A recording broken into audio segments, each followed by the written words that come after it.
ये पूछना चाहूंगा यार, हरियाणा के तो पहलवान होते हैं यार, बचपन से कुश्ती, बचपन से दंगल, फिर भी आप नशे की तरफ चले गए। दरअसल मैंने कुछ सोचा ही नहीं। जिस टाइम मैंने वो किया तो मुझे इतना पसंद आया कि इसको करने के लिए मैं कुछ भी कर सकता हूँ। कि गर्दन में दर्द हो रहा, लाओ मैं मालिश कर देता हूँ। करते करते गले से चेन भी उतार ली। सिस्टर मेरे पीछे पीछे आ रही है, जहाँ नशा कर रहा था मुझे कोई फर्क नहीं पड़ता उस चीज। मैं मारी तो मुझे बड़ा अलग ही दिखाई दिया कि मतलब सब घूमते हुए दिखाई दिया, मुझे जन्नत जैसी मिली।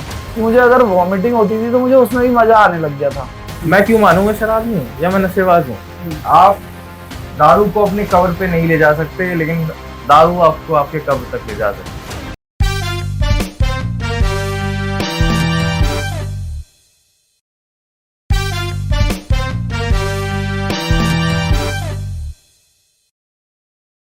दोस्तों नमस्कार, आपका स्वागत है द गुरी टॉक्स के एक और एपिसोड में।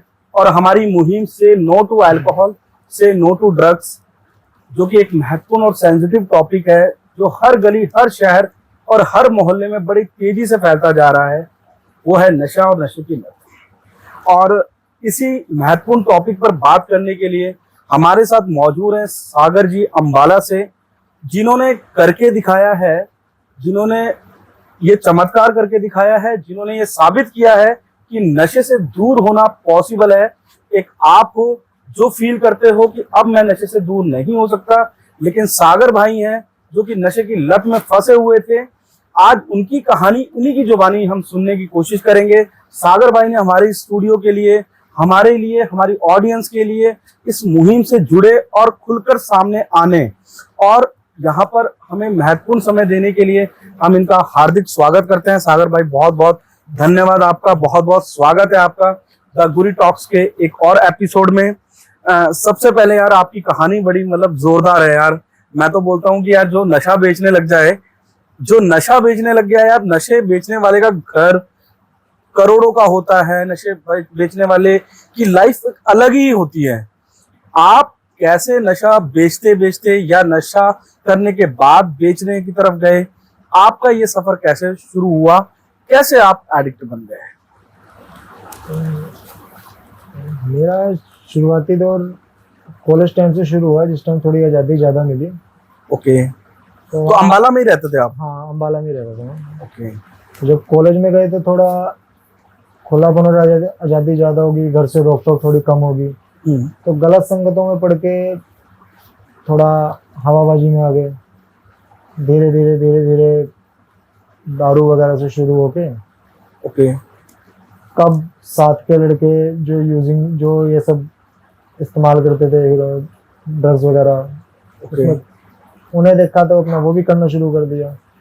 जब तक समझ में आया कि इसकी लत पड़ गई, तब तक काफ़ी देर हो गई थी। शुरुआत में पैसे रहा करते थे तो कभी तोड़ वगैरह ऐसी महसूस नहीं थी। जब तक पता लगा कि हाँ भाई ये तो शरीर मांग रहा है, अब चाहिए ही चाहिए, तब तक काफ़ी देर हो गई थी। तब तक इतनी देर हो चुकी थी कि समझ में नहीं आया कि अब करें क्या। महंगा इतना था कि अफोर्ड करना मुश्किल होने लग गया था। तो इस वजह से अपना फिर जो साथ के बंदे थे, उन्होंने दोस्त कुछ पेडलर भी थे, वहाँ से उनके साथ अपना बेचने की कहानी शुरू होने लगी। ओके, तो भी बेच ले। तो नशा जब आप करने लगे एंड उसके बाद आपको कुछ कुछ पैसों की जरूरत पड़ती थी या फाइनेंसेस आपके जो हाई होने लगे, तो इस वजह से आप, क्योंकि आपके दोस्त पेडलर थे, तो आप उस तरफ चले गए।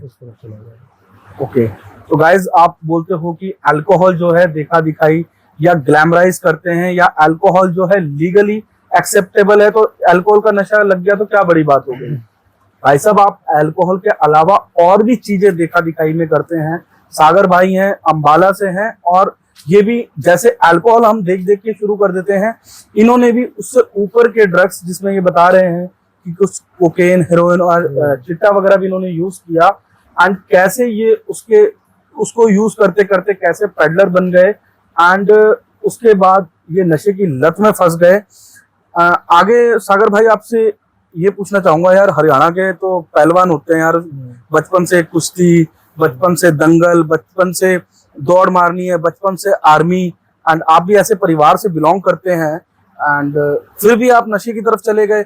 आपके साथ वाले जो परिवार के मेंबर थे, वो नशे में नहीं पड़े, इसका क्या कारण था? इसका कारण ये था, मैं बॉक्सिंग करा करता था उस टाइम, शरीर भी सही था। ओके तो नेशनल लेवल पे मेरी नाक में फ्रैक्चर आ गया था। ओके तो फादर ने मना कर दिया था कि ये बोर्ड नहीं खेलेगा। ओके। तो उसके बाद उन्होंने कहा भाई अपना तो इंजीनियरिंग कर, पढ़ाई पे ध्यान दे, खेल वगैरह में कुछ नहीं है। तो वो भी एक काफ़ी हो रहा, थोड़ा नेगेटिव हो गया मैं घर वालों के प्रति।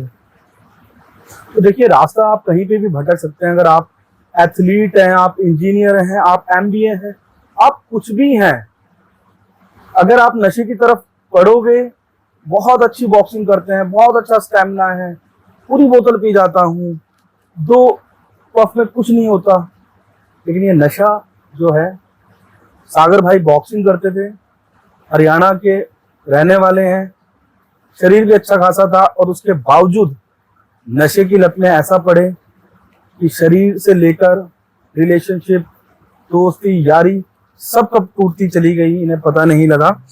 तो यार एक बात बताओ, अल्कोहल तक हमें ये लगता है कि यार चलो शराब के नशे का खर्चा तो हम उठा लेंगे, आप जब उसके ऊपर की ड्रग्स में जब गए, हम लोग लोअर मिडिल क्लास या मिडिल क्लास से बोल लीजिए, हमें तो पता है कि यार हमारे खर्चे इतने हो गए तो हम सहन नहीं कर पाएंगे। तो ऐसा कैसे आपने सोच लिया कि यार इतना बड़ा नशा ट्राई कर लेते हैं?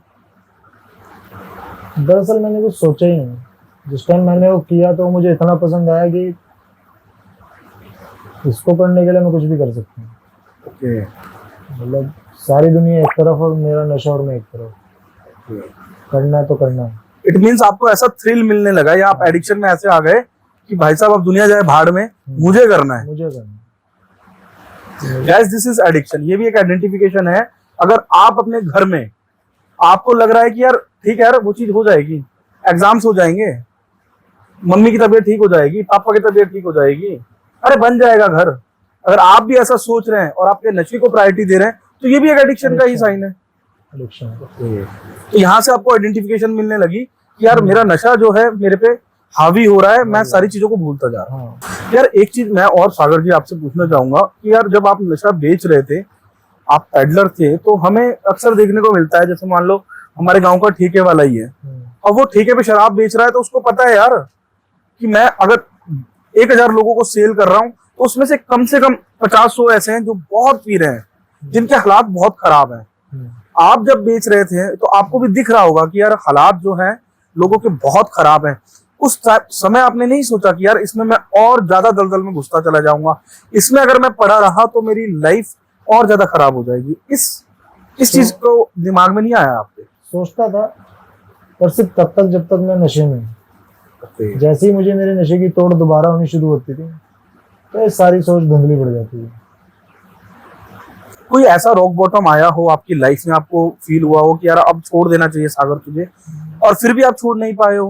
कोई ऐसा कंडीशन हुई हो? एक नहीं, बहुत आए, नशे की वजह से ज्यादा है, बहुत ही जो आप शेयर करना चाहें हमारी ऑडियंस के साथ? इस नशे के लिए मैंने बहुत ऐसे गलत काम कर दिए कि मुझे कई बार महसूस ही नहीं हुआ कि मैं किस हद तक गिर चुका हूँ। This is spiritual bankruptcy. मतलब आप इतने ज्यादा वो हो चुके होते हो नशे के आदी, या नशे की क्रेविंग्स कह लो, या आप मतलब इतना नशे की तरफ पड़ जाते हैं। मेरे साथ भी यही होता था यार, मैं ना, मेरे को काफी समय बाद लगा अच्छा मैं इतना कुछ गलत कर चुका हूँ या इतना कुछ गलत कर रहा हूँ। उस समय हमें लगता ही नहीं है कि हम कितना गलत कर रहे हैं। वो चीजें बाद में रियलाइज होती हैं। इस तरह एक छोटा सा इंसिडेंट शेयर कर देता हूँ, हालांकि काफी गलत है। काफी लंबा टाइम हो गया था एडिक्शन में। 2019 में फादर की डेथ हो गई थी, तो उस टाइम पे मैं लगभग 1 साल क्लीन रहा था, पर कोई रिहैब वगैरह नहीं गया था। फादर की डेथ के बाद मैं दोबारा रिलैक्स हो गया। ओके, फादर की डेथ। तो उस टाइम पे, उसके बाद जब दोबारा हुआ तो 2-3 साल दोबारा यही कहानी चली। घर से पैसे उठा लेना, ये कर लेना, धीरे धीरे करके हर जगह ताले लग गए, सब कुछ हो गया। तो अब मुझे पता है, कई बार ऐसा हुआ मेरे पास अगले दिन का सुबह का जुगाड़ नहीं है, और है भी तो ग्राम 2 ग्राम सामान, तो मेरे को पता है रात रात में खत्म हो जाएगा। मुझे पता है अगर मेरे को कुछ चाहिए तो मेरे को रात को ही जुगाड़ करना पड़ेगा, कहीं जा सकता नहीं, घर से ही करना पड़ेगा। तो मैंने रात को ही दिमाग चलाया अपना। जो मेरी नींद की दवाइयाँ थी वो मैंने घोली। मैंने कहा माता आप बैठो, मैं खाना लेके आता हूँ आपको। नशे के लिए हम किस हद तक चले जाते हैं। अब मुझे पता दूध में घेर दी तो दूध में नीचे बैठ जाएगी गोली। तो मैं उनकी सब्जी के अंदर थोड़ा सा अमचूर पाउडर, साथ में पीस देनी नींद की गोली। जो गोली मुझे पता है कि हाँ ये गोली मेरे लिए डॉक्टर ने लिखी है और मैं कितना नशा करता हूँ तब भी ये मेरे को सुला देती है, या जो भी थोड़ा बहुत हल्का सुरूर कर देती है, तो ये मेरी मदर के लिए कितना डेंजरस हो सकता है। तो मुझे उससे मतलब नहीं, मुझे पता है मैं कोई नहीं आधी गोली दे दूँगा। देनी मुझे आधी है, मेरे को सोचना भी नहीं चाहिए इस चीज़ के बारे में। पर फिर भी मैं घोल के वो गोली तोड़ता आधी था कि आधी दे दो। फिर सोचता था यार अगर आधी में ना सोए तो, आधी गोली इधर उधर होगी, सब्जी आधी गई तो पूरी गोली तोड़ के उन्हें दे दी। वो सो गए। चुपचाप पीछे से उनके गले में से अलमारी की चाबी निकालनी, अलमारी खोलनी, उसमें से पैसे निकालने, उस सुबह को अपना नशे के लिए निकल गया। ये चीज़ें मैंने कई बार करी, और भी कई चीज़ें करी। गर्दन में दर्द हो रहा, लाओ मैं मालिश कर देता हूँ। करते करते गले से चेन ही उतार ली, चेन उतार के चला गया। उनके फ़ोन आ रहे हैं कि भाई सागर वापस आ जा, मत कर। तो फिर उन्हें ब्लैकमेल कर रहा हूँ कि नहीं मेरे को तो तोड़ हो रही है, पैसे दे दो, ऑनलाइन पैसे सेंड कर दो, मैं चेन वापस ले आऊँगा। नहीं कर रहे तो फिर मैं से बेच दूंगा। उन पर कोई ऑप्शन नहीं होता था, वो पैसे भी देते थे। मैं उन पैसों का पहले नशा करता था, फिर उधर उधर जाके वो चेन बेची, फिर वो चेन बेच के हफ्ता घर नहीं आया। हफ्ते बाद घर आया तो उन्होंने फिर भी क्या कहीं पैदा करा तो उन्होंने फिर एक्सेप्ट कर लिया। इससे भी काफ़ी कुछ इंसिडेंट ऐसे हैं, इससे भी गलत हुए हैं, करे हैं। सागर भाई एक क्वेश्चन और इससे निकल के आता है, इतने सारे रॉक बॉटम हुए, परिवार जो है काफी बार आपसे टूटा, लेकिन अब आप ठीक हो गए, तो क्या परिवार आपको एक्सेप्ट करा, और एक्सेप्ट करा तो कितने दिनों में करा, और कैसा परिवार का रवैया रहता है? क्या वो अब थोड़ा सा प्राउड फील करते हैं, उनके डर खत्म हुए हैं, या क्या वो उन्होंने सब चीजों की माफी दे दी है आपको? नहीं देखो, माफी की तो मैं उम्मीद करता भी नहीं, पर जिस तरीके का बर्ताव मेरे साथ ये रखते हैं मैं उससे काफी खुश हूँ।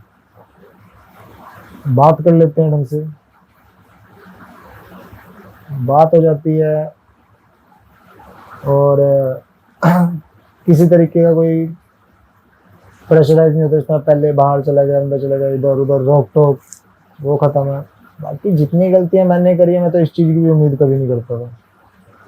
कोई उम्मीद ही नहीं करता था उनसे। जो मैंने कर दिया मैं सोचता था शायद ये बात कर ले तो वही बहुत बड़ी बात है। बड़ा भाई है वो, उसने मुझे ब्लॉक करा हुआ था, मैंने उसे ब्लॉक करा हुआ था। कल उसका फोन आया किसी छोटे से काम के लिए आया, कम से कम 6-7-8 महीने बाद।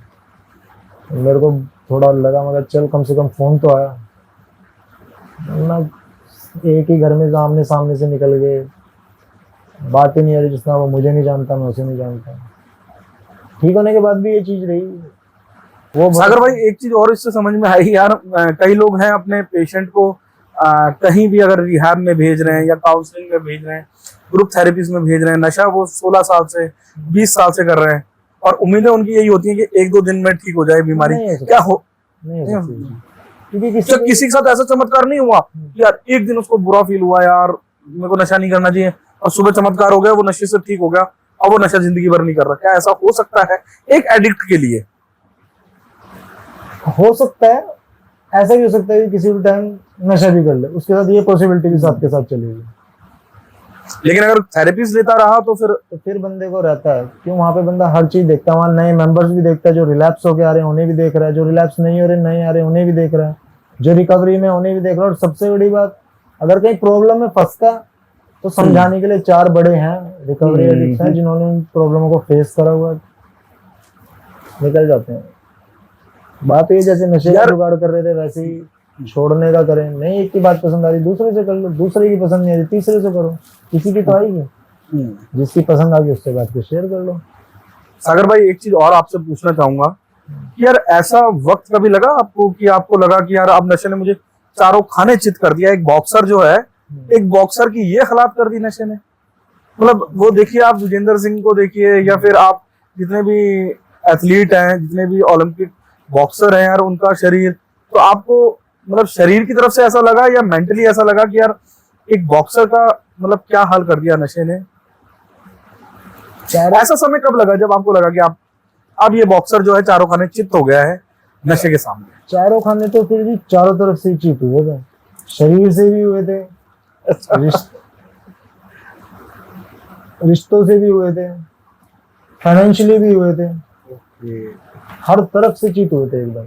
और जो नशा मैं कर रहा हूँ वही नहीं मेरे लग पा रहा था। मेरे पास अच्छा। मेरा सामान है, सब कुछ है, बैठा हूँ मैं, तोड़ और रखी, कांप रहा हूँ मैं लगाने के लिए, मेरे से लग ही नहीं रहा। मैं किसी को फोन कर रहा हूँ, भाई आजा लगा दे, नशे नहीं मिलती थी। पता लगा आधा आधा एक घंटा लेके बैठा वो, इतने में इंजेक्शन में ब्लड जम गया, सारा खराब हो गया। अब खराब हो गया था फिर वही 2000 रुपए की चपत, जेब में पैसे नहीं है। पता लगा किसी तरह इधर उधर से जुगाड़ करके कहीं से पैसे लेके चलो लगा लेते हैं, तोड़ देगी, वो भी लेके बैठे हैं, पता लगा लग ही नहीं रहा।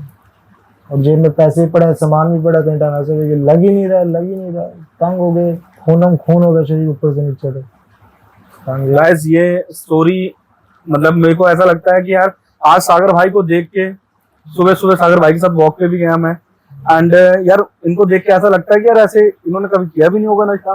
शक्ल देख के ऐसा लगता है, बातें देख के ऐसा लगता है कि यार नहीं किया होगा, बट सच में ये एडिक्ट थे और बहुत खतरनाक वाले एडिक्ट थे। और इनकी लाइफ में ये चमत्कार हुआ है, एंड हम यही प्रे करेंगे कि यार सागर भाई ऐसे ही चलते रहें और हमारे लिए भी टाइम निकालते रहें। एक चीज और पूछना चाहूंगा कि यार रिहैब नहीं जाना चाहिए यार, मैं पर्सनली ये बोलता हूँ कि यार रिहैब नहीं जाना, क्यों जाना यार? वहां पे ये है वो है, क्या जाना जरूरी है? आप मर्जी से गए थे या मजबूरी से गए? अगर रिहैब गए तो रिहैब में क्या फायदे हुए? रिहैब जाना इसलिए, एक एडिक्ट के लिए रिहैब जाना इसलिए जरूरी है जो बिल्कुल ही फंस चुका है, क्योंकि जो पाबंदी हमें चाहिए वो हमें घर वाले नहीं प्रोवाइड कर सकते। घर वाले ज्यादा ज्यादा 15 दिन, 10 दिन, महीना, उसके बाद वो फिर प्यार में आके लापरवाही बरत देंगे। जो हमें बाउंडेशन चाहिए स्टार्टिंग के टाइम पे, बाउंडेशन चाहिए कि नशा हो ही ना, या ना नशे वाले दोस्त हो, नशे वाले दोस्त हैं। एक्चुअली होगा कि आप घर पे रहोगे, घर वाले मोटिवेटेड रखेंगे, वाइफ भी साथ देगी, पिताजी भी साथ देगा, लेकिन जैसे आप बाहर गए, माहौल देखा, दोस्त मिले, परिस्थितियां मिली, व्यक्ति वस्तु परिस्थितियां, आप सीधा क्लीन बोल्ड। यही होगा बाहर होते ही है। मैंने कई बार घर पे छोड़ने की कोशिश करी है, एक 2 महीना घर पे बंद हो गया कि बाहर नहीं जाऊंगा, नशा नहीं करूंगा, और 2 महीने बाद शाम को बाहर निकला तो शाम को ही काम खत्म हो गया। अब यहाँ पे जो हमारे सोचने समझने की शक्ति है नशे की वजह से जो खत्म होगी, तो यहाँ पे आगे कुछ टाइम ऐसे मेंबर्स के बीच में रह के वो थोड़ी खुल जाती है और सही भी रहती है, क्योंकि एक एडिक्ट जो दूसरे एडिक्ट को समझा सकता है ना, वो घर वाले समझा सकते हैं, बिल्कुल ना कोई नॉन एडिक्ट समझा सकते हैं। मेरी क्या प्रॉब्लम है, जैसे कहते हैं लड़की की प्रॉब्लम लड़की ही समझती है, तो वैसे एडिक्ट की प्रॉब्लम एडिक्ट ही समझेगा। अब मुझे क्या दिक्कत हो रही है मेरी बॉडी में इस टाइम पे, वो एक नॉर्मल बंदे को मैं क्या समझाऊंगा? मैं चलो भाई मेरे को बेचैनी हो रही है, कहेगा 20 दिन हो गए छोड़ेगा, किस चीज की बेचैनी? yes. अब मैं उसे क्या बताऊं कि भाई मुझे किस चीज की बेचैनी है, किस चीज का मेरा मानसिक खिंचाव कैसा? और भाई ये तो छोड़ो, इवन बाहर वाले लोग पता है ये और बोल देते हैं, भाई तरीके से पी लेना, क्या प्रॉब्लम है? वो एडिक्ट नहीं है ना भाई, वो तो तरीके से पी लेता है। वो तो आज पिएगा, सुबह ऑफिस भी चला जाएगा, रात को ज्यादा पी भी लेगा, घर जाके उसने उल्टी कर देनी है, वो ठीक हो जाएगा। वो ज्यादा पी लेगा, उसके बाद वो शांति से घर भी, और हमने ज्यादा पी ली तो हम पूरी रात तो घर नहीं जाएंगे, हमने पी ली तो बस हमारे घर वाले परेशान हो जाएंगे, हमें कॉल पे कॉल आएंगी, और जो मेरी तरह एडिक्ट होगा वो फोन ही घर छोड़ के आ जाएगा, वो फोन ही कहीं खो के आ जाएगा। यही होगा। नहीं ऑफ कर देंगे, नहीं खोएंगे तो ऑफ करके जेब में बस हमारे 50 मिस कॉल होंगे, जिसने हमें पिलाई है, जिसने हमें स्टार्ट करवाया है, उसके घर से एक मिस कॉल नहीं आएगा। उन्हें पता है कि ये बंदा सही सलामत आ जाएगा। सागर भाई यार आपने टाइम दिया, एक आध क्वेश्चन और आपसे पूछना चाहूंगा। ऐसी टेक्निक्स जब क्रेविंग्स तो आती होंगी अभी भी, ऐसी टेक्निक्स या ऐसी सोच जो आपको बोलती है यार नहीं सागर आप नशा नहीं करना, क्या यूज करते हो? जो देखो जो मैं यूज करता हूँ उसका सिंपल सा फंडा है। जिस टाइम मेरी कोई सोच चलने लगती है तो सबसे पहले तो मैं ऐसे बंदों में बैठता हूँ जाके जो हंसी मजाक करते हैं, ठीक है, उनके बीच में बैठता हूँ, अपना हंसी मजाक करना शुरू, 1-2 मिनट के लिए दिमाग में आता रहता है, फिर कहीं ना कहीं उनकी बातों के अंदर तो नशे वाले जो थॉट है वो चला जाता है, मेरा चला जाता है, आप हंसी मजाक में बैठ जाते हो। मैं उनके साथ बैठ के हंसी मजाक 2 मिनट के लिए फीलिंग में रहता हूँ कि कुछ बात आ रही है, दिमाग में चल रही है, पर जब उनके हंसी मजाक बैठता हूँ तो 5-10 मिनट के अंदर अंदर वो बात कहाँ दब जाती है पीछे, तो पता नहीं रहता उस चीज का। और 1 घंटे बाद वो आ भी गई दोबारा, तो फिर मैं उसे आराम से लेट गो कर देता हूँ कि चल सेड हो गया काम तेरा खत्म। गाइस देख लो, ये नई चीज सीखने को मिली है सागर भाई से। 8 महीने से ज्यादा हो गए सागर भाई को नशे से दूर, और ये एक चमत्कार से कम नहीं है। कभी जिंदगी में सोचा था कि नशा छोड़ पाओगे? अब तो नहीं सोचा था इस बार नहीं सोचा था। हार मान चुके थे, पूरी तरह हार मान चुके थे। अब तो बस इसलिए आता था कि जाता हूँ 2-4 महीने शरीर सही करता हूँ ताकि आगे 5-6 महीने चल जाए। नहीं नहीं, मतलब लगा था कि मैं नशे से दूर चला जाऊंगा, ऐसा बिल्कुल भी फील नहीं हुआ। नहीं, तो एक तरह से चमत्कार ही हुआ है। एंड आराम से अब तो घूमते हो, मार्केट बाहर जाते हो, खाना पीना मस्त चल रहा है, और बहुत बढ़िया चिकन भी खा रहे हो, सब खा फिर रहे भी हैं। मतलब कोई अब थॉट नहीं है कि भैया एक पैक हो जाए, नहीं? नहीं, थॉट आते हैं पर फिर डर भी लगता है। थॉट तो किसी भी टाइम आ जाते हैं। यस, नहीं है, धीरे धीरे जो है थॉट्स भी धीरे धीरे वैनिश हो जाएंगे। Over the period of time thoughts भी आना बंद हो जाएंगे। एक लास्ट क्वेश्चन आपसे और पूछना चाहूंगा कि वो मेरे भाई, वो मेरे दोस्त, वो मेरी ऑडियंस जो अभी भी नशे में फंसी हुई है, उनके लिए क्या मैसेज देना चाहेंगे? क्या उनको हेल्प मांगना शर्म लगता है? क्या उनको हेल्प मांगनी चाहिए? क्या हेल्प मांगना एक बहादुरी का काम है? वो लोग अभी भी फंसे हुए हैं और जो हार मान के बैठे हुए हैं कि यार अब नहीं छूटेगी है, उनको क्या मैसेज देना चाहेंगे? आगे वही आदमी बढ़ता है जो मदद मांगता है। अकेले हम कुछ भी नहीं कर सकते। ये हमारी ग्रुप थेरेपीज में बोला जाता है हम अकेले नहीं कर सकते, पर ये दुनिया का सच है कि अकेले कोई भी कुछ नहीं कर सकता। ये बहुत ज्यादा जो बात बोली है ना सागर भाई ने, इसको टेक्निकली भी अगर हम समझे ना, तो अगर आपके मन में कोई भी सवाल है, कोई भी इमोशन है, कोई भी लाइफ में, और यार हर किसी की लाइफ में होते हैं यार, ठीक है यार, आप एडिक्ट बन गए, आपके पास एक ही सॉल्यूशन है, अल्कोहल या ड्रग्स, लेकिन नहीं, इस दुनिया में और भी बहुत सॉल्यूशन है यार। हो सकता है सागर भाई के लिए कोई सॉल्यूशन काम कर रहा हो सकता है मेरे लिए कोई और काम कर रहा हो, आपके लिए कोई और काम कर जाए, पर सॉल्यूशन कहाँ से मिलेगा?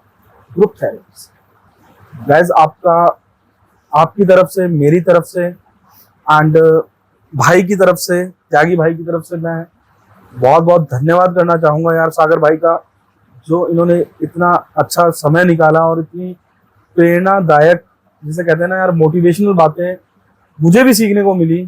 एंड ऐसे ही इनसे मिलते रहेंगे और एक्सपीरियंस जानते रहेंगे, और कैसे इन्होंने अपने सफर को एक चमत्कार के रूप में पूरा किया। सागर भाई, आपका बहुत बहुत धन्यवाद, थैंक यू भाई। मोहित भाई उत्तराखंड से, जो कि नैनीताल से बिलोंग करते हैं, मोहित भाई का हमारे लिए टाइम निकालने, हमारे स्टूडियो में टाइम निकालने के लिए मोहित भाई का बहुत बहुत धन्यवाद कि इन्होंने हमारे साथ आकर बात करने की सोची। मोहित भाई खुद एक रिकवरिंग एडिक्ट है, जो कि अभी नशे से दूर हैं, इनको 9 महीने से ज्यादा हो गया है, ये भी एक एडिक्ट थे। आज इनकी कहानी, इन्हीं की जुबानी हम सुनने के लिए आए हैं, एंड कोशिश करेंगे कि मोहित भाई कैसे इस दलदल से बाहर निकले, उसको जानने की कोशिश करेंगे। एंड सबसे बड़ी बात, जहां पर लोग जाके नशा करते हैं वो है नैनीताल, वो है पहाड़, वो ऐसी जगह, हिल स्टेशन, जहां पर अक्सर लोग जाके नशा करते हैं, और मोहित भाई ने काफी लोगों को वहां पे देखा होगा जो नशे की वजह से बहुत नुकसान भी करा बैठते हैं। इसके बावजूद मोहित भाई नैनीताल में रहते थे, एंड नैनीताल में रहते रहते ये एडिक्ट बन गए। कैसे एडिक्ट बने, क्या इनका सफर रहा, और कैसे अब इन्होंने एक चमत्कार करके दिखाया कि ये एडिक्शन से बाहर आ गए। मोहित भाई, आपका बहुत बहुत स्वागत है यार राजगुरी टॉक्स के एपिसोड में। सबसे पहले यार एक क्वेश्चन यही सामने आता है यार, आप तो नैनीताल के रहने वाले हो, वहां पे नशा क्या नाम है, आप देखते होंगे कि यार गाड़ी गिर गई, गाड़ी का एक्सीडेंट हो गया, नशे में ये प्रॉब्लम हो गई, मॉल रोड में ये हो गया। तो जब बचपन से ये सब चीजें देखते थे, तो फिर भी नशे की तरफ कैसे बढ़ गए? मेरे साथ ऐसा कुछ हुआ था कि बचपन से मतलब मैं नेगेटिव चीजों में ज्यादा अट्रैक्ट रहा। बड़े बड़े लोगों को देखना, उस टाइम पे मेरे स्कूल टाइम पे मतलब ऐसा नहीं हुआ करता था, ऐसी जनरेशन नहीं आई थी कि वो सब छोटे छोटे बच्चों के पास अच्छी साइकिल है, गाड़ी है, वो है। मतलब उस टाइम पे अगर किसी के पास बाइक हुआ करती थी तो बहुत अब चले जाता था, बंदा हायर लेने लगता था। तो मैं उन चीजों को देखता था। फिर हमारे वहां पे उत्तराखंड में, मैं तो खैर हल्द्वानी सिटी में रहता हूँ, बट 30 किलोमीटर की रेंज में, नैनीताल तक की रेंज में ऊपर को अगर पहाड़ों को चढ़ते हैं ना, तो ऐसे बादल उड़ते हैं, तो ऑब्सेशन ऐसा बनते हैं कि मतलब यार कुछ अलग चाहिए, कुछ एक हाई चाहिए करके। तो वो कोहरा मौसम देख के काफी अच्छा लगता था, मतलब कि यार ऐसे मौसम में खाली सूफी बैठे हैं, क्या फायदा हो रहा है करके ना। तो वहां पे स्टॉल लगे रहते थे, दुकानें होती थी, कोई वहां पे मटन वटन का बॉटल लेके बैठा है, कोई अपनी गर्लफ्रेंड के साथ जा रहा है, स्मोक करते हुए जा रहा है। तो उन चीजों से अट्रैक्ट हुआ मैं, उन लोगों को देख के। गाइस, आप आज सोशल मीडिया पे देखते हैं लोग पी रहे हैं, क्लब जा रहे हैं, पार्टी कर रहे हैं, नाच रहे हैं, डांस कर रहे हैं, लेट नाइट क्लब में जा रहे हैं, कोई पार्टी में विस्की चल रही है, बियर चल रही है। आप सोशल मीडिया पे देखते हैं मोहित भाई नैनीताल में लाइव देखते थे और यही बता रहे हैं कि देखा दिखाई में जब सब लोग कर रहे हैं, वहां पे टूरिस्ट आके कर रहे हैं, तो आपने तो सोचा कि भैया मैं भी कर लेता हूँ। I will try it you. मैंने ट्राई कर लेते हैं, ट्राई करने में क्या जा रहा, बट मुझे नहीं पता था कि मैं तो एडिक्शन में पहुंच जाऊंगा। मेरे को अपनी पर्सनैलिटी के बारे में जज था ही नहीं, मैं अपने आप को ही जज नहीं कर पा रहा था कि मैं कहाँ तक जा सकता हूँ। यार एक चीज और मोहित भाई आपके बारे में सुनने को मिली थी यार, पढ़ाई में शुरू से अव्वल, बीबीए की पढ़ाई करी, कॉलेज भी गए, फिर यार क्योंकि एक तरफ पढ़ाई की तरफ आप अट्रैक्टेड थे, फिर नशे की तरफ कैसे अट्रैक्ट हो गए? मतलब देखा दिखाई तो मान सकते हैं, लेकिन ऐसा नहीं लगा कि यार अब जब शुरुआत करी थोड़ा थोड़ा प्रॉब्लम ड्रिंकिंग में आए, लगा कि यार अब थोड़ा थोड़ा ज्यादा पी रहा हूँ, तो ऐसा नहीं लगा कि अब एडिक्ट हो जाऊंगा? मेरे साथ क्या हुआ था कि मैं पढ़ाई में बचपन से काफी अच्छा था, अच्छे मार्क्स आते थे। मैंने 12th साइंस साइड से करी थी, बायो से, पीसीबी थी मेरी, बट मेरा कोई ऐसा ये लाइन नहीं थी कि मैंने बीबीए करा। बीबीए का कारण था कि मेरे को वहां पे एडमिशन नहीं मिल रहा था, ऐसी कोई बायोलॉजिकल सब्जेक्ट थे नहीं हमारे आम्रपाली कॉलेज पे, तो मुझे उस चीज में मजा नहीं आ रहा था जो मुझे मिल रहे थे। तो मैंने, मेरी गर्लफ्रेंड उससे कनेक्टेड थी स्टोरी की, उसने, उसकी पीसीएम थी, मैथ साइड थी, और उसने बीसीए करा, तो मुझे लेना ही लेना था। मेरी जबरदस्ती थी, वो जिद थी। बचपन से जिद्दी बहुत रहा हूँ मैं, मुझे कुछ भी चाहिए होता था, मैं लोटपोट खेल के बचपन से ही रोडों में मतलब टेढ़ा मेढ़ा हो जाता था कि ये चाहिए तो चाहिए करके। तो जब तक नहीं मिलती थी तब तक शांत नहीं होता था। तो वही चीज मेरी पर्सनैलिटी में डेवलपमेंट होते रहा, आगे को बढ़ती रही वो चीजें। मेरे बड़े भाई ने समझाया मुझे कि वो सॉफ्टवेयर इंजीनियर है, एमसीए करा हुआ है उसने, तो उसने मुझे समझाया कि बीकॉम कर लो, उसके बाद एमबीए अच्छे कॉलेज से मैं करा दूंगा करके। पर मैं जिद्दी था, मुझे तो अपनी वो चीजें दिखाई दे रही थी, नेगेटिव चीजें। मैं अपने मजे के लिए, मुझे हर चीज में मजा ढूंढना था ना, तो मैंने जबरदस्ती वो एडमिशन लिया। फिर भी मैंने उसको करा, मैंने कोर्स करा। मेरा आधे से फिर छूटा भी वो कोर्स, बैक्स आई, मैंने वो बैक भी क्लियर करी सेकंड ईयर में। बट फिर मेरे नशे ने ऐसा करा कि मेरा जो पार्ट रहा है, स्टार्टिंग मेरी है चरस और अल्कोहल रही है। और शायद मैंने ड्रग्स इतनी नहीं करी होगी जितनी मैंने अपनी जिंदगी में अल्कोहल और चरस का नशा करा। मैंने स्टार्टिंग से ताबड़तोड़ नशा करा, 20 साल की यूजिंग रही है मेरी, बहुत छोटी उम्र में नशा आ गया था। मैं छोटे से उम्र में लोगों को देख देख के मैंने भी करना है ट्राई करके, और ट्राई करते करते मेरे को डेली ऐसी हैबिट में, रूटीन में आ गया जैसे कोई कहीं पे जॉब करता होगा 8-9 घंटे 10 घंटे की। मैं रेगुलर नशा कर रहा हूँ, है ना, छुप के कर रहा हूँ। बाद में मेरे को घर पे भी ओपन हो चुका था मैं, और मार पड़ रही है, मुझे कोई फर्क नहीं पड़ रहा है। मेरे मम्मी सिस्टर मेरे पीछे पीछे आ रही है जहाँ नशा कर रहा था, मुझे कोई फर्क नहीं पड़ता उस चीज से। मेरे समाज क्या सोच रहा मुझे कोई मतलब नहीं था। मैं चौड़े में जाता था, चौड़े में आता था, रात को 1-2 बजे हॉर्न बजा के आ रहा हूँ गलियों में। तो मेरे साथ क्या हुआ था कि पढ़ाई में ठीक था, मैंने एडमिशन लिया, मैं पढ़ाई भी कर रहा था, बट वहां पे एक ऐसी वो चीज आई कि बाहर की गर्ल्स थी, पीजी में रहती थी, वो ड्रग्स करती थी, वो स्मोकिंग एंड ड्रग्स करती थी, वो फॉइल पेपर में पीती थी सामान। मुझे कुछ पता नहीं था, मुझे नॉलेज नहीं थी इस चीज की, क्योंकि मैं अल्कोहलिक था। मैं सूखा नशा खाली चरस लेता था, हमारे पहाड़ों में ज्यादा चलती है चरस। तो मैं पी के लाइब्रेरी में बैठने जा रहा हूँ, वहां से कॉलेज से बंक करके बार में बैठ जा रहा हूँ, गैमलिंग कर रहा हूँ, गैमलिंग बहुत करी मैंने। वो करते करते करते मेरे साथ क्या हुआ कि मैं लड़कियों को देख के अट्रैक्ट हुआ यार कि ये तो कुछ अलग नशा कर रही हैं, ये फेम में आ रही हैं तो भयंकर बिल्कुल साइकेटिकल नशे कर रही हैं करके। तो मैंने कोक भी मारी उनके साथ, एमडी जैसे कहते हैं, और इसमें एक मारी तो मुझे बड़ा अलग ही दिखाई दिया कि मतलब सब घूमते हुए दिखाई दिया, मुझे जन्नत जैसी मिली उसको करते ही। अगर मुझे वॉमिटिंग होती थी, मैंने एक लास्ट पॉडकास्ट में भी बोला था कि मुझे अगर वॉमिटिंग होती थी तो मुझे उसमें भी मजा आने लग गया था, वो अलग ही फील होता था मुझे अंदर से। तो ये सब चीजें देखते देखते मैंने हाथ में वो चीजें भी पकड़ी कि यार लड़कियां कर रही है, मैं नहीं कर सकता हूँ क्या। तो मुझे फिर मेरा दारू से खत्म हो गया सब, शराब से मुझे अलग ही हो गई, मतलब चिढ़ जैसी मचने लग गई कि यार ये क्या है, पानी में मिला के पीनी पड़ती है, पेट भर जाता है, खाना नहीं खाया जाता है। मेरा सूखा नशा है, मैं देख रहा था आंखें पिलना के आ रही थी। तो मैं करते करते मैं वहीं पे सो जा रहा था, फिर उठ रहा था, फिर कर रहा था। स्टार्टिंग में फाइनेंशियल कंडीशन सही थी, घर से सही मिल जाते थे, मैं अपने खुद सेल्फ डिपेंडेंट था, अच्छे बड़े भैया लोगों के साथ बैठता था। तो मेरे पढ़ाई में इस चीज का बहुत इफेक्ट पड़ा। मैं फिर मेरा कॉलेज छूटा उस वजह से, मैं बड़ी दिक्कतों में आया। उसके बाद जब से मैं ड्रग्स में आया तो स्टार्टिंग में मुझे बता दिया था कि इसमें भैया घर के पीतल के बर्तन भी बिक जाते हैं। मेरे साथ वही कुछ ऐसी सेम कंडीशन हुई कि ज्वेलरी से लेके मैं पीतल तक पहुंच चुका था, मेरे साथ ऐसी सब कुछ हुई। कहाँ मैंने क्या मेरा एम था, मैंने पढ़ाई करके मैंने सोचा बीबीए करा, बिजनेसमैन बन जाऊंगा, कुछ करूंगा, कहीं एचआर जॉब करूंगा, कुछ भी करूंगा, अकाउंट्स की जॉब कर लूंगा। बट मैं अपने भटकते भटकते मैं कहा मैं मेरे साथ भी कनेक्टेड थी कि मैं अपने नशे को पाने के लिए मैं पेडलिंग स्टार्ट कर दी थी मैंने। और जो चीज मुझे नहीं थी, मैसेज मिल गया था ग्रुप थेरेपीज का। मैं क्लीन भी चला 1.5 साल ड्रग्स की यूजिंग में। उसके बाद जब मुझे मेरे रॉक बॉटम दिखाई दे रहे थे कि मैं यार सही चल रहा हूँ, उस टाइम तो मुझे अपने रॉक बॉटम हिट हो रहे थे।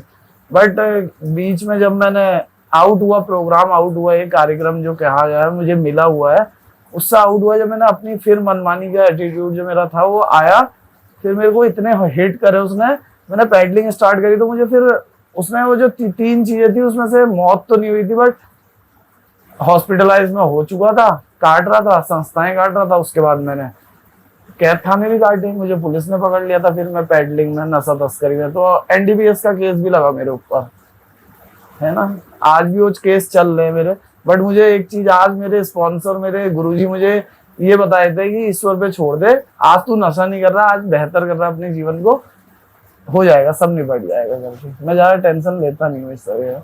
तो मेरी पढ़ाई स्पॉइल हुई है सारी। मैं जॉब लगी थी मेरी as a shift manager KFC में देहरादून, 3 महीने करी, फिर वही नशा करता। तो मुझे मजा उसी में आ रहा था। गाइस देखो, जैसा मोहित भाई बता रहे हैं इनकी स्टोरी, यार मुझे तो सुनते सुनते मैं बड़ी सोच में पड़ गया यार। मोहित भाई एक चीज पूछूंगा कि यार जब ग्रुप थेरेपिस्ट तो बाहर भी मिल सकती थी फ्री ऑफ कॉस्ट, आप रिहैब क्यों गए? क्या ऐसा आपको रिहैब में मिला? बहुत इंटरेस्टिंग क्वेश्चन है। मेरे को मिली थी, मेरी एक काउंसलर हुआ करती थी, काफी महंगी फीस हुआ करती थी उनकी, नाम एनोनिमिटी है तो मैं नाम नहीं ले सकता, बट अच्छी काफी, इस टाइम पे डिस्ट्रिक्ट कोऑर्डिनेटर भी हूँ हमारे वहाँ की, एज ए सीनियर काउंसलर है, साइकोलॉजिस्ट।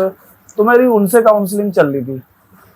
मेरे को उन्होंने काफी चीजें बताई, मेरे से काफी क्वेश्चन करती थी, 1-1 डेढ़ घंटा, काफी अच्छी फीस होती थी उनकी 1-1 घंटे की। तो मुझे घर वालों ने वो भी कराई, डॉक्टर्स की थेरेपीज भी दी, साइकेट्रिक मेडिसिन भी ली मैंने।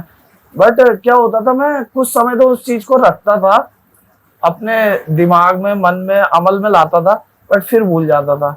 फिर मैं सोचता था क्या है ये सब कुछ, ये कोई ऐसा कुछ होता है। मुझे तो अब पता चला है कि ये डिजीज है भाई, पावरफुल, ये बड़ी चतुर चालाक मायावी बीमारी है, कहीं से भी घेर लेती है। ये तो अब जाके बता, मैं ये सोचता था मैं थोड़ा ना बीमार हूँ, मेरी ईगो ही अलग थी। मैं कहीं मेरा पाँव टूटा है, हाथ टूटा है, पेट में कुछ हो गया है, मेरे सीने में, मैं तो सही पी रहा हूँ सामान अपना, मुझे नहीं लगता था कि मैं बीमार हूँ।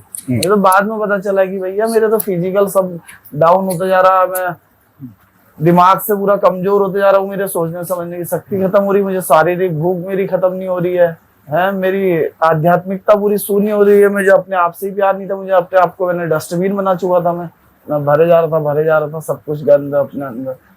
तो काउंसलिंग का मेरे को ऐसा कुछ इफेक्ट हो नहीं रहा था बाहर से, मैं अपने आप को नहीं रोक पा रहा था, क्योंकि मेरे को ना करनी नहीं आती थी। सबसे बड़ी बात तो ये थी, मेरे फिर वही यार दोस्त, वही माहौल, घर में मुझे बोरियत आती थी, काउंसलिंग करके आया, फिर अब तो सही हूँ। घर वालों पे मैं एक हुक्म जैसा, रौब जैसा झाड़ता था, अब तो सही हूँ मैं, मुझे क्या जरूरत है, अब घूमने ही तो जा रहा हूँ।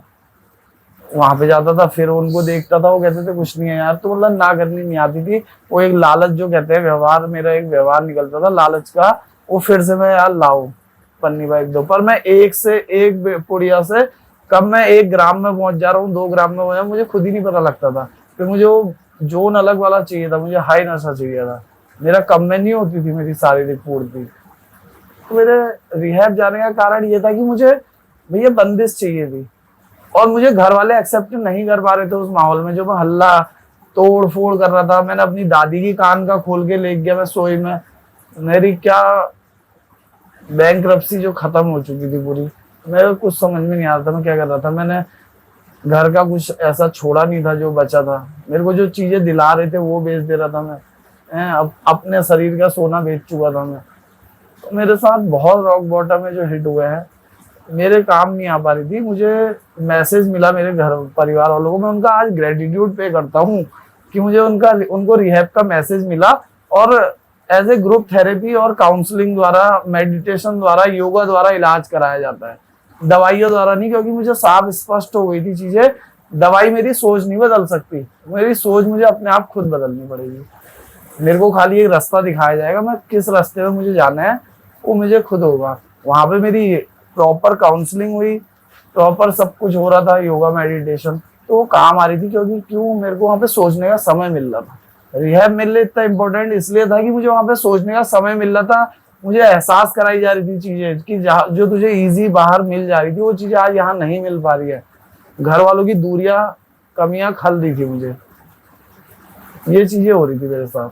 गाइस, जैसा कि मोहित भाई बता रहे हैं कि यार इनके साथ लाइफ में ये हुआ कि यार इनको पता ही नहीं लगा कब चीजें बद से बदतर होती चली गई, कब लाइफ में नशा धीरे धीरे इतना कुछ आगे बढ़ने लग गया कि इन्हें महसूस ही नहीं हो रहा था कि यार ये जो है प्रॉब्लम में फंसते जा रहे हैं।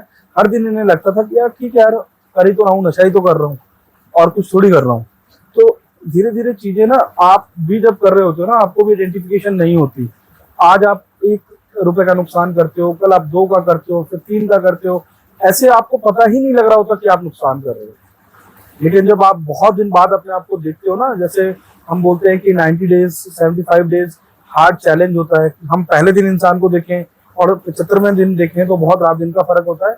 ऐसे ही जब आप एडिक्शन में होते हो तो आप देखो, आप अपना पुराना समय, आपको कितना अच्छा समय था, और अब अपने आप को देखो तो आपको फील होगा कि यार आपकी चीजें जो है, हालात जो हैं वो बहुत बिगड़ते और बद से बदतर होते जा रहे हैं। मोहित भाई यार, ये जो स्टोरी है यार आपकी, बहुत ही मोटिवेशनल कह लो या प्रेरणादायक कह लो, या होप एंड स्ट्रेंथ डालेगी उन एडिक्ट्स में जो आज भी नशे से घिरे हुए हैं। यार एक चीज और आपने बताया कि यार रिहैब में जो आपको बेसिकली आप बाहर थेरेपीज ले रहे थे, काउंसलिंग ले रहे थे, बट आप अपने आप को रोक नहीं पा रहे थे, बार बार रिलैप्स हुए जा रहे थे। जी जी, मुझे आज भी कमी खलती है, मुझे मोहब्बत थी अपने नशे से, अपने एडिक्शन से, मुझे आज भी मोहब्बत है, बट मुझे अपने रॉक बॉटम दिखाई देते हैं, मैं कहाँ जा सकता हूँ और अब कितनी बड़ी बुरी चोट खा सकता हूँ। जो घर के रिश्ते खत्म हो गए, जिसके मदर फादर में सबसे छोटा था, सबसे लाडला था घर का, मेरे सारे भाई बहन सेटल हो चुके थे, और मैं मुझे जो करना चाह रहे थे, मेरे घर वालों ने कहा था नाम रोशन करेगा, और मैंने ऐसा नाम रोशन करा कि वो सर भी नहीं उठा पा रहे थे सोसाइटी में। तो मुझे यार ये चीज का बिल्कुल वो ही नहीं था, अंदाजा ही नहीं था कि मैं क्या कर रहा हूँ, ये सब चीजें ना। ड्रग्स के बिना अब आप जिंदगी को कैसे जीते हैं? ड्रग्स से मुझे आज भी मोहब्बत है, बट मुझे पता है मुझे आज किस तरीके के मुझे आज भी नशे में रहना है। मैं ये नहीं कह रहा हूँ मैं नशा नहीं कर रहा हूँ, बट मुझे नशा किसी और चीज का होने लगा। मुझे मैसेज मिल गया फेलोशिप का, मुझे ग्रुप थेरेपीज का, मुझे उन इवेंट्स का कि वहां पर बिना नशे के 30 साल छोड़े हुए हो गए। मुझे ऐसी ऐसी होप मिलती है उन लोगों से, सीनियरों से, काउंसलरों से। उसमें फीमेल एडिक्ट भी मिलती हैं, मेल भी मिलते हैं, अलग अलग कंट्रियों के लोग मिलते हैं मुझे जिस ग्रुप में मैं आज घुसता हूँ, है अलग अलग लोगों स्टेट से लोग मिलते हैं। तो मुझे उस चीज का नशा होने लग गया, मुझे उन मीटिंगों का ऑल्टरनेट नशा, जैसे किसी को एक्सरसाइज का नशा हो जाता है, किसी को स्टडीज का हो जाता है, गोल्स का हो जाता है, तो मतलब आपको कुल मिला के देखो, अगर आपको नशे से दूर होना है तो आपको अल्टरनेट चॉइस ऑफ एक्टिविटी तो करनी ही पड़ेगी, कुछ ना कुछ और नशे की जगह करना ही पड़ेगा। अगर आप उसी सोच में डूबे रहे तो आप दोबारा पी लोगे। मैं बिना नशे के डांस नहीं करता था। मुझे रिहैब के अंदर वो थेरेपीज दी गई कि यार आज 3 चीजें कही थी कि हाउ करके, honesty, open mind and willingness. तो ओपन माइंड में पता चला यार बिना नशे के भी मजे हैं। आज मैं थिरक रहा हूँ, आज मैं डांस करता हूँ, मुझे कोई शर्म नहीं है, मुझे नहीं आता डांस, मेरा प्रोफेशन नहीं है डांस, बट मुझे मतलब नहीं है दुनिया मेरे बारे में क्या कह रही है, मैं खुल के नाचता हूँ आज के। यार शुरुआत के जो 90 दिन होते हैं या शुरुआत के कुछ दिन ऐसे होते हैं, आप जैसे मल्टी ड्रग यूजर रहे हो तो शुरुआती दिन यार जैसे बोलते हैं ना कि यार क्रेविंग्स बहुत हो रही हैं, विड्रॉल्स आ रहे हैं, सर दर्द हो रहा है, चिड़चिड़ापन, उल्टी हो रही है, ये कैसा सफर रहा आपका? बहुत बहुत खतरनाक सफर रहा। मैं डरावना कह सकता हूँ। वो चीज मैं आज याद करता हूँ, मैं आईना अपना रिलेट करता हूँ, अपने आप को रिफ्लेक्ट करता हूँ मैं कि यार वो 15 दिन स्टार्टिंग के मेरे साथ क्या हो रही थी। मैं कहाँ कैसे अपने बेड से कहाँ लोटपोट खेल रहा था। मैं पूरी रात और दूसरों को नहीं सोने देता था।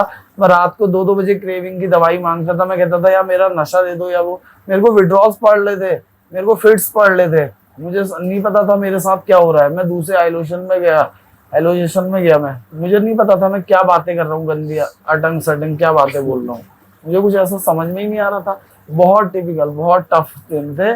धीरे धीरे समय के साथ सब बेहतर होते गया।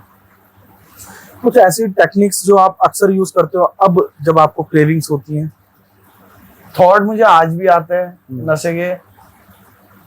अभी पीछे ही 15 दिन पहले मेरे को ऐसा मन कर रहा था यार कर लेता हूँ, क्या हो रहा है, ऐसा कुछ लाइफ में कुछ अलग थोड़ना हो रहा है। खाली घर वाले ही तो अच्छे से बात कर ले रहे हैं, जो पहले नहीं करते थे, तो मुझे क्या फर्क पड़ रहा। बट मैं आज टूल अप्लाई करता हूँ। मुझे जो काउंसलिंग में बताया जाता है, मुझे जो बाहर ग्रुप थेरेपीज आफ्टर मीटिंग्स मुझे दी जाती है, तो मुझे वहां पे साफ बताया जाता है। भाई मेरे सीनियर है, मेरे स्पॉन्सर हैं जो 20 साल हो गए उनको नशा छोड़े हुए, वो भी इस नशे से बीमारी से पीड़ित थे। और वो मुझे एक चीज साफ मुझे क्लियर कर देते हैं, मेरे को बाहर निकाल देते हैं, थ्रू कर देते हैं। मैं सीधे कुछ भी नहीं होता, मैं उनसे बात करता हूँ। मुझे एक ही ऑप्शन आता है, मुझे मेंबर से बात करनी है बस। जो कहा गया है कि एक दूसरे के डॉक्टर है, वो मैं अप्लाई कर रहा हूँ, टूल्स अप्लाई कर रहा हूँ, सिंपल सा। एक दिन के हिसाब से मुझे कैसे जीना है, मैं मेंबरों के साथ बैठ जाता हूँ, हंस खेल लेता हूँ, मैं घूमने चले जाता हूँ, मैं कोई ऐसी पार्टीज ज्वाइन कर लेता हूँ जहां मुझे लगता है कि मुझे करनी चाहिए। नशा नहीं हो रहा, नशा नहीं हो रहा। गाइस ये है कि मोहित जी की स्टोरी। एंड जब मोहित भाई कर सकते हैं तो यार आप भी कर सकते हो। मैं तो हमेशा यही बोलता हूँ, मोहित जैसे लाखों नहीं करोड़ों लोगों ने वर्ल्ड वाइड एडिक्शन जैसी बीमारी को हराया है। ये बीमारी जो है प्रोग्रेसिव है, this is a disease, and इसका जो है सॉल्यूशन कोई एकमात्र चुटकी का वाला सॉल्यूशन नहीं है। तो मोहित भाई एक फाइनल मैसेज मेरी ऑडियंस के लिए कि यार जो अभी भी नशे में डूबे हुए हैं, जो अभी भी नशे में परेशान है बट इलाज लेने को तैयार नहीं है, बोलते हैं कि यार मैं नशे में तो हूँ ही नहीं, मैं एडिक्ट हुई नहीं, उनके लिए क्या मैसेज देना चाहिए? उनके लिए यही मैसेज है, देखिए पहले मैं भी अपने ईगो में चलता था कि मुझे लगता था कि मैं अपने आप मैनेज कर लूंगा, पर मेरी लाइफ अनमैनेजेबिलिटी में थी। मुझे वो नहीं आता था बैलेंस करना अपने आप को। और मुझे साफ बता दिया गया था कि एक हमारी लाइन्स हैं कि मुझे अपने मर्जी से स्वयं का जीवन चलाने वाला वो कभी सफल नहीं होता शायद जिंदगी में। तो मुझे किसी की तो अब मान के चलनी पड़ेगी, क्योंकि मैंने अपने ये 20 साल जो पीछे करे हैं वो अपने दिमाग से चल के करे हैं, है ना। तो अब मुझे सीधे सा सिंपल सा तरीका बताया गया कि बेटा सीनियर से बात कर अपने, है ना, घुस उन मेंबरों में, घुस, अवेयरनेस, जागरूक हो। और कब तक आखिर? तो मुझे चाहे मैं चारों खाने चित्त था, मुझे कैसे भी है मुझे छोड़नी तो पड़ेगी। पर उस उम्र में आगे जिस दिन मेरा हाथ पांव कुछ नहीं सलामत रहेंगे, वो अगर वहां छोड़ता हूँ तो फिर वो फायदा नहीं है छोड़ने का।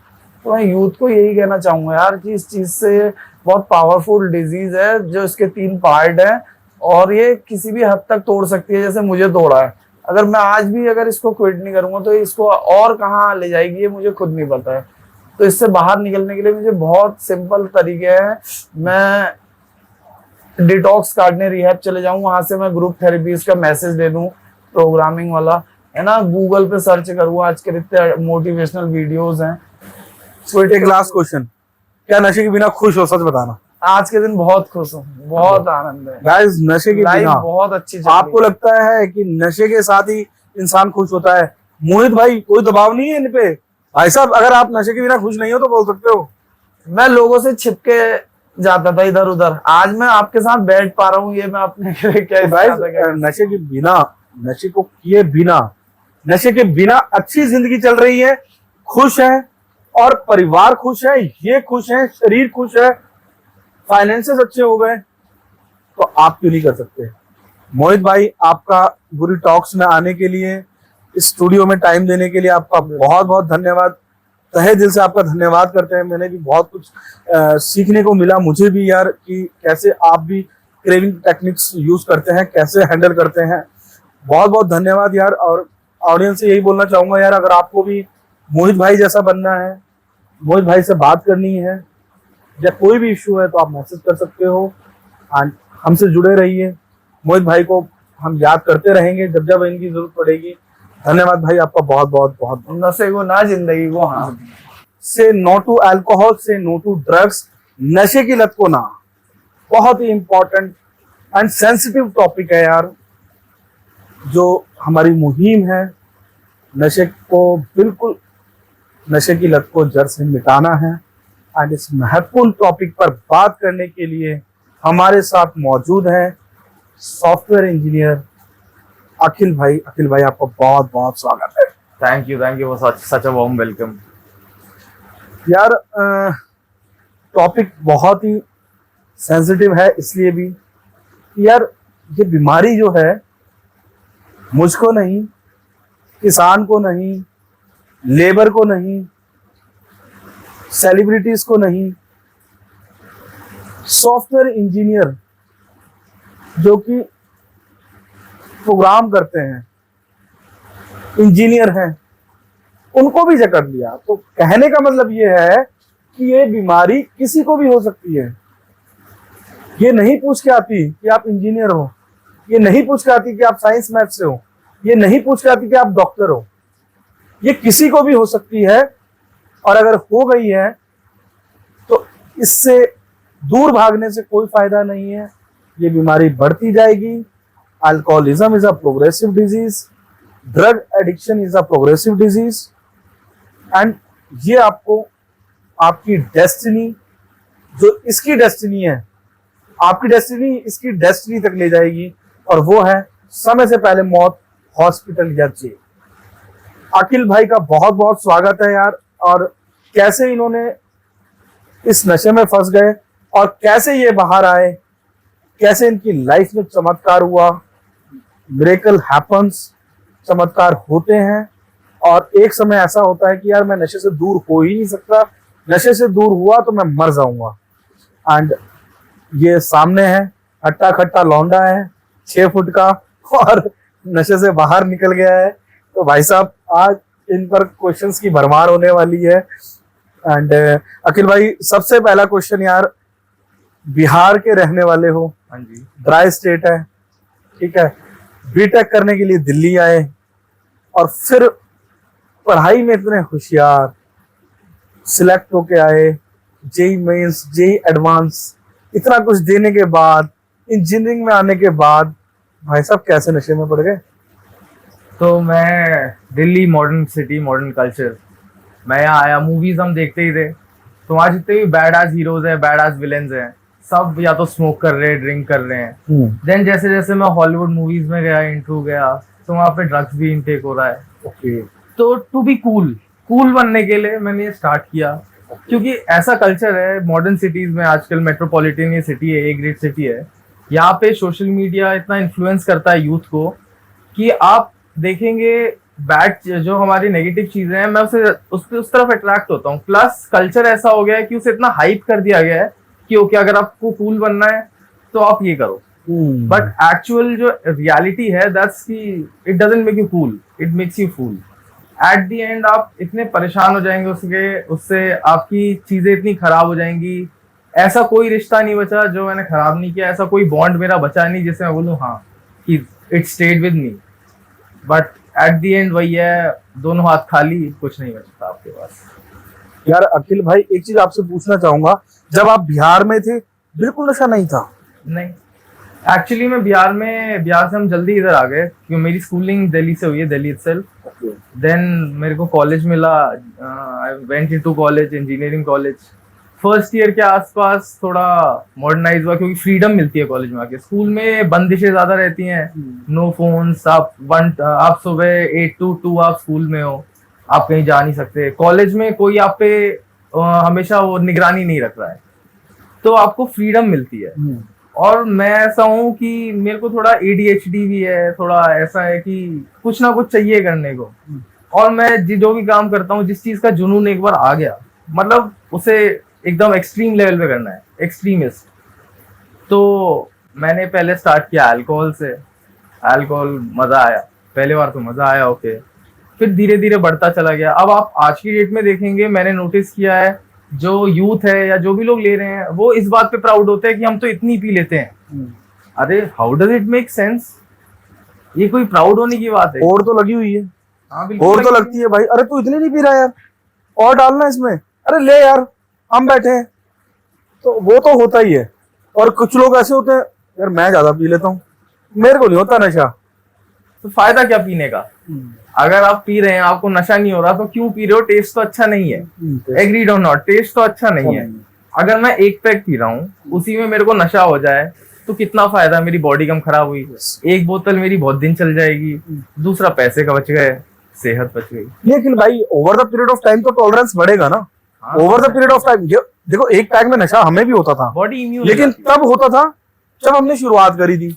टॉलरेंस तो बढ़ता ही जाएगा। अगर आप नहीं छोड़ोगे, आज आपने पीनी स्टार्ट करी, आप धीरे धीरे बढ़ाते जा रहे हो अपना थ्रिल लेवल, या कह लो अपने हाई को धीरे धीरे बढ़ाते जा रहे हो, तो टॉलरेंस तो बढ़ेगा, 100% बढ़ेगा भाई। सी ऐसा होता है, बॉडी इम्यून होती चली जाती है। अगर मैं रोज हाफ पी रहा हूँ, हाँ। तो बॉडी इम्यून हो रही है मेरी धीरे धीरे उससे कि अब इससे कुछ नहीं हो रहा, तो ऑब्वियसली हैबिचुअल हो जाती है हमारी बॉडी। और मैं तो एक्सट्रीमिस्ट रहा हूँ अपने केस में।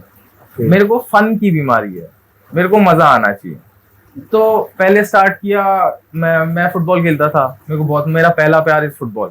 नशे से भी पहले, किसी लड़की से भी पहले मैंने फुटबॉल से प्यार किया है।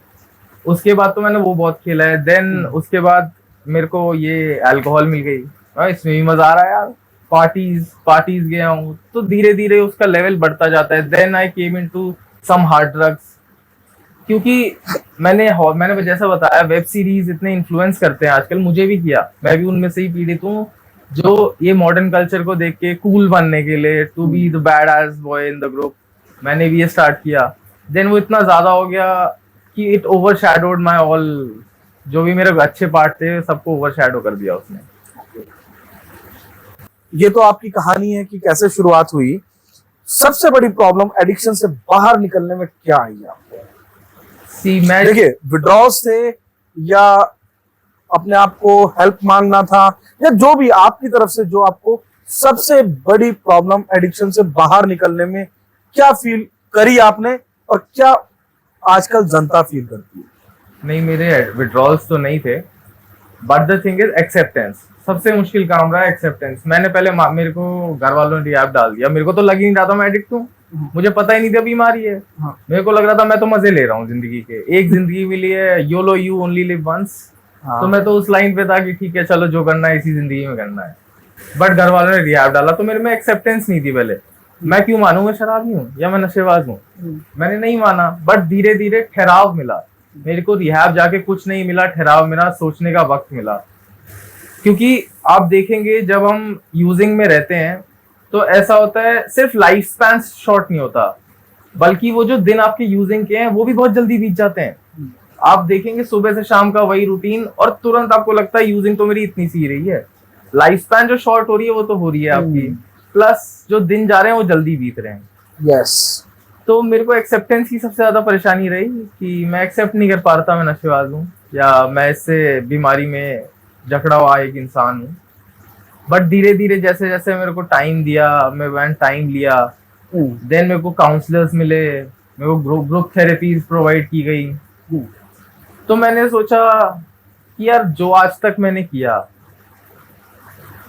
एक्चुअली मेरा ये था कि बॉडी में डोपामिन रिलीज होता है। यू ऑलरेडी नो कि डोपामिन एक ऐसा रिसेप्टर है जो एक्टिव होता है, जो आपको मजा देता है, दैट्स ऑल। तो मैंने पहले वो मेरे को अल्कोहल से मिल रहा था, पार्टीज से मिल रहा था, नाइट क्लब्स जाता था मैं, और फिर मैंने उसे ट्रांसफर करना स्टार्ट किया धीरे धीरे अपने पैशन में। मैं ट्रैकिंग जाता हूँ, एडवेंचर जाता हूँ, now I go to for sports. तो ऐसे धीरे धीरे चेंजेस लाके मैं उस रास्ते पे अब पहुंचा हूँ। यार घर वालों ने भेजा रिहैब या आप अपनी मर्जी से आए, ये आप बता ही चुके हो कि घर वालों ने भेजा। तो बाहर भी बहुत सारे तरीके होते हैं यार, काउंसलिंग्स होती हैं, उसके बाद ग्रुप थेरेपीज होती हैं फ्री ऑफ कॉस्ट, काउंसलिंग चलो पेड काउंसलिंग होती है। तो क्या घर वालों ने वो नहीं सोचा, क्यों उन्होंने ये स्टेप लिया और क्या वो स्टेप सही था? अब ये घर वालों ने इसलिए नहीं सोचा क्योंकि मैं तो लूप में चल रहा था, एक्सेप्टेंस ही नहीं थी, मैं क्यों जाऊंगा काउंसलिंग, ओके मैं जाऊंगा ही नहीं। तो जो भी था स्टेप तो अच्छा था ऑफकोर्स, तभी आज आप यहाँ बैठ के आपसे बात हो रही है।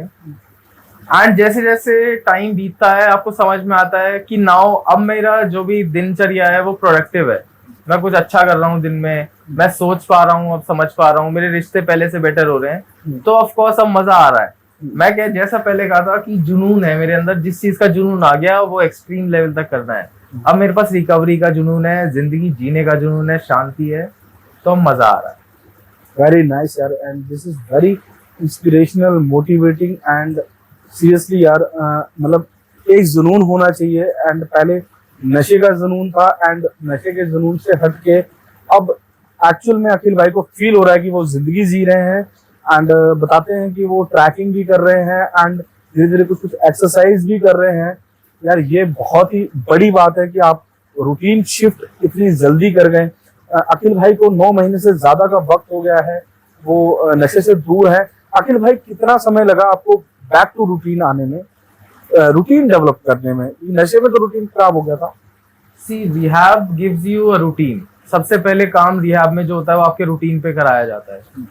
और मेरा रूटीन आपको मैं बताऊं, आपको मैं बताना चाहूंगा, मेरा रूटीन कुछ ऐसा था कि मैं रात में हम 9:45 में घर से निकलूंगा, तो आई ड्राइव टू पहले ठेके से हमने अल्कोहल ले लिया क्योंकि 10 बजे बंद हो जाते हैं ऑफकोर्स।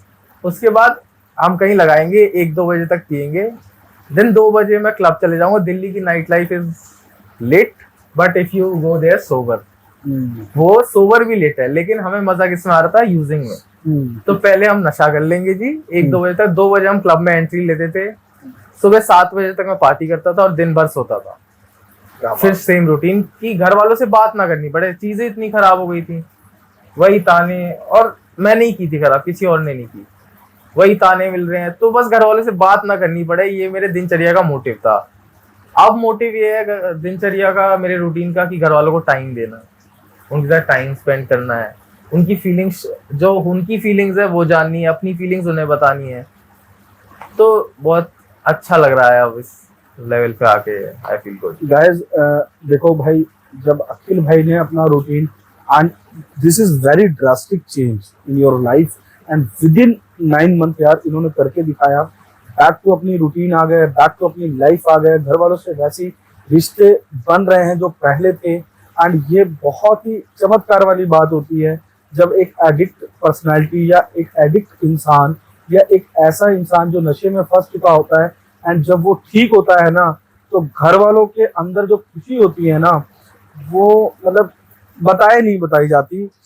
ऐसी मैं एक कहानी आज अखिल भाई सुन रहा था।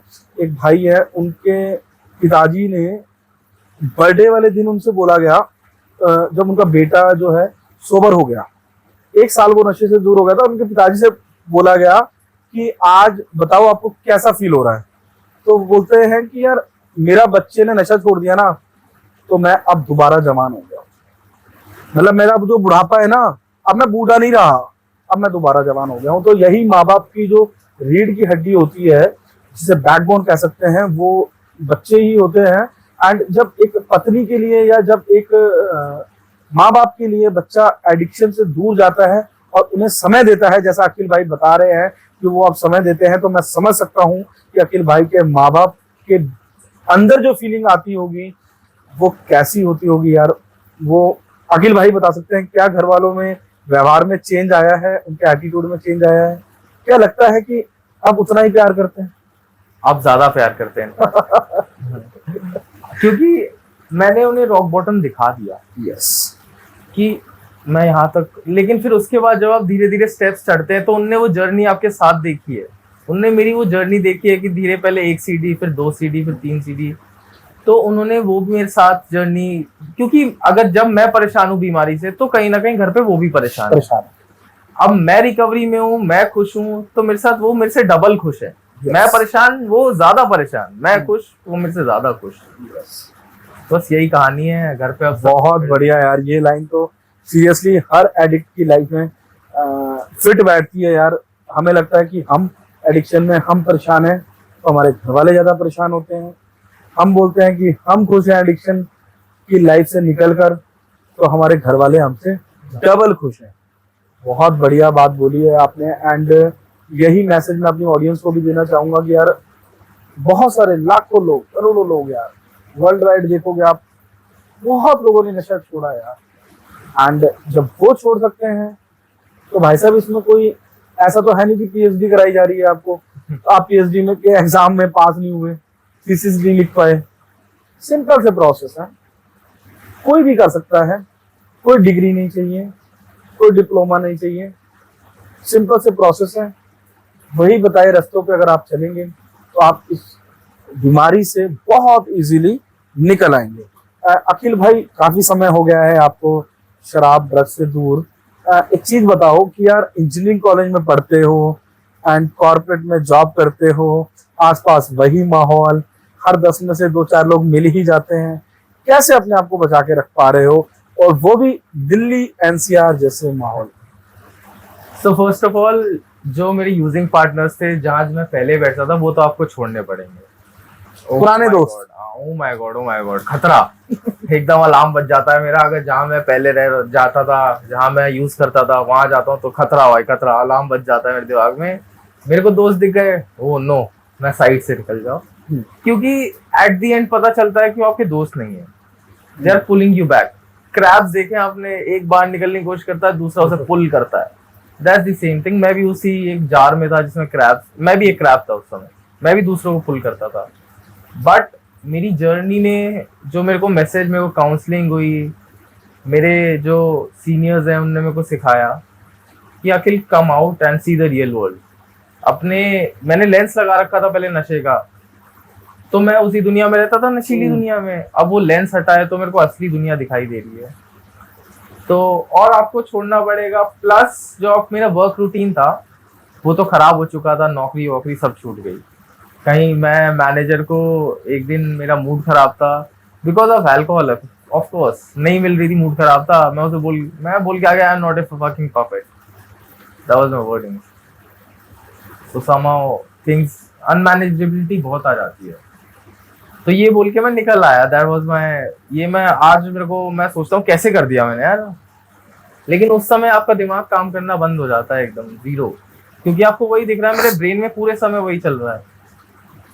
नाउ अब मैं बेटर हूँ, अब मैं सही हूँ, अब मैं खुश हूँ। वेरी नाइस यार, वेरी नाइस। एंड अखिल भाई, बिल्कुल ऑडियंस को भी यही समझाना चाहेंगे कि यार जो पुरानी चीजें हैं, पुराने दोस्त हैं, ठीक है यार, नौकरी तो आपको करनी पड़ेगी, समाज में आपको रहना पड़ेगा, अगर आप बिजनेस करते हैं तो बिजनेस में आपको रहना पड़ेगा, लेकिन उस बिजनेस में, उस नौकरी में अगर कुछ ऐसे लोग हैं जो एसोसिएट हैं विद ड्रग्स, विद अल्कोहल, तो यार आपकी जिंदगी से ज्यादा इम्पोर्टेंट नहीं है वो चीज।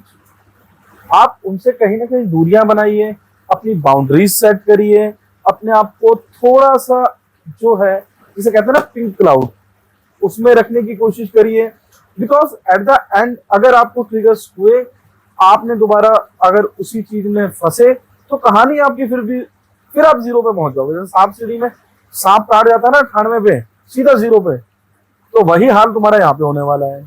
एक चीज मैं इसमें ऐड करना चाहूंगा, मैं जैसा आदमी था, मेरे को ना बोलना नहीं आता था, और बहुत सारे लोग मेरे को जनरली पता है कि ना नहीं बोल पाते हैं, मैं उनमें से था कि अगर कोई मेरे को कुछ ना नहीं कर पाऊंगा, तो यार लर्न हाउ टू से नो, बहुत जरूरी है। कोई आपको ऑफर कर रहा है कि ओके ये पी लो, ये ड्रिंक कर लो, ये ड्रग ले लो, से नो।